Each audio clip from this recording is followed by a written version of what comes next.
tried to silence him with death.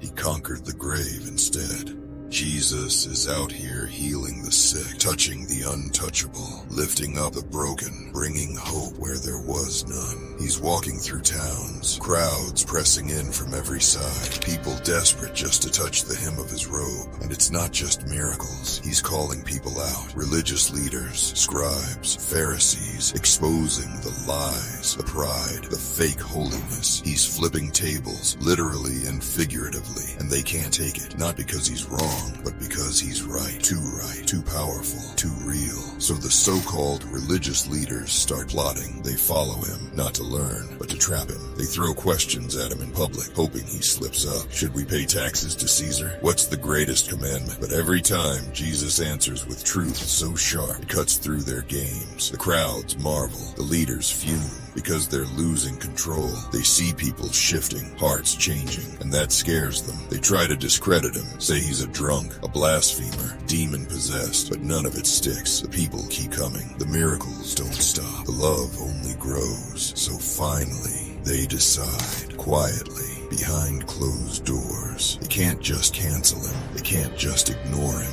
They want him gone. For good. Not in public, though. No, they don't want riots. They don't want to look like the bad guys. So they whisper, plot, scheme. Let's arrest him at night. Let's use one of his own to betray him. Let's make it look legal, like justice. But it isn't justice. It's murder. A quiet, dirty plot to kill the one who was healing hearts, feeding souls, and forgiving sins. And still, he knew every move, every whisper. And he kept walking, kept loving, kept teaching, all the way to the cross. He was betrayed with a kiss, arrested under the cover of night, dragged through a fake trial with false witnesses, beaten, mocked, crowned with thorns, and sentenced to die like a criminal. They nailed him to a cross, and he didn't resist. He forgave as they crucified him. He cried out to the Father, and then he died. But that wasn't the end, because 3 days later, the tomb was empty. Jesus rose. The plot to kill him didn't silence him. It fulfilled prophecy. He conquered death. And now, the same Jesus they tried to erase is worshipped by millions.